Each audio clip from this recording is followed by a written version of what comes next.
Hi friends, good morning. Welcome back to my channel cute కానీ.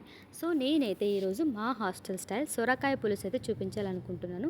So సొరకాయ పులుసు కావాల్సిన పదార్థాలు, దాన్ని ఎలా ప్రిపేర్ చేసుకుంటారో చూసేద్దాం. ఓకేనా. దానికి కావాల్సిన పదార్థాలు సొరకాయ, వంకాయ, ఆనియన్స్, టొమాటో, పచ్చిమిర్చి, కరివేపాకు, కొత్తిమీర, నిమ్మకాయ సైజు చింతపండు కూడా తీసుకొని బాగా వాష్ చేసి కొన్ని వాటర్ పోసుకొని నానబెట్టుకోండి. ఇక్కడ నేను రైస్ వాటర్ కూడా చూపించాను. అందులో కొంచెం వాటర్ వేసుకొని కలుపుకొని పక్కన పెట్టుకున్నాను. అది నేను మధ్యలో యూస్ చేస్తాను. ఎందుకు యూస్ చేస్తానో చెప్తాను. ఓకేనా. సో ముందు చూపించిన పదార్థాలన్నీ చిన్నగా కట్ చేసుకొని, అలాగే సొరకాయకి తొక్క తీసుకొని అది కూడా చిన్నగా కట్ చేసుకొని పక్కన పెట్టుకోవాలన్నమాట. మీకు ఎలా నస్తే అలా. ఇలా వీడియోలో చూపించిన విధంగా వంకాయలు కూడా కట్ చేసుకొని వంకాయలను కూడా పక్కన పెట్టుకోవాలి. సో అన్నీ కట్ చేసుకున్న తర్వాత లాస్ట్లో కొత్తిమీరని కూడా చిన్నగా కట్ చేసుకొని పక్కన పెట్టుకోవాలి.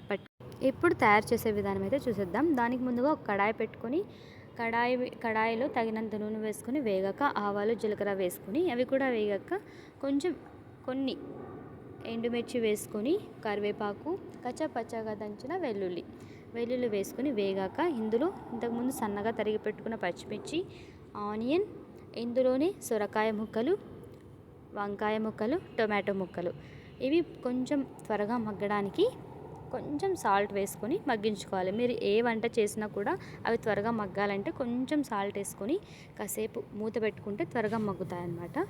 సో ఇందులోనే కావాల్సినంత పసుపు కూడా వేసుకొని మగ్గించుకోవాలి. ఇందులోనే మనం కసూరి మేతి కూడా వేసుకోవాలి. కసూరి మేతి అయితే చూసి వేసుకోండి, ఎక్కువ వేసారంటే చేదు వస్తుంది. ఓకేనా. సో అవన్నీ మగ్గిన తర్వాత తగినంత కారం, తగినంత ఉప్పు వేసుకొని బాగా కలుపుకొని కాసేపు మగ్గనివ్వాలి.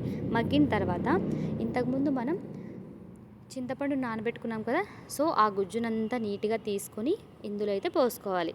పోసుకున్న తర్వాత మనకి పులుసుకు ఎన్ని నీళ్ళు అయితే కావాలో అన్ని నీళ్ళు, సరిపడా నీళ్లు పోసుకుని బాగా మరిగించుకోవాలి. మరిగిన తర్వాత ఇందులో ఇంతకుముందు మనం కలిపి పెట్టుకున్న రైస్ ఫ్లోర్ వాటర్ అయితే ఉన్నాయి కదా, అవి అయితే యాడ్ చేసుకోవాలి.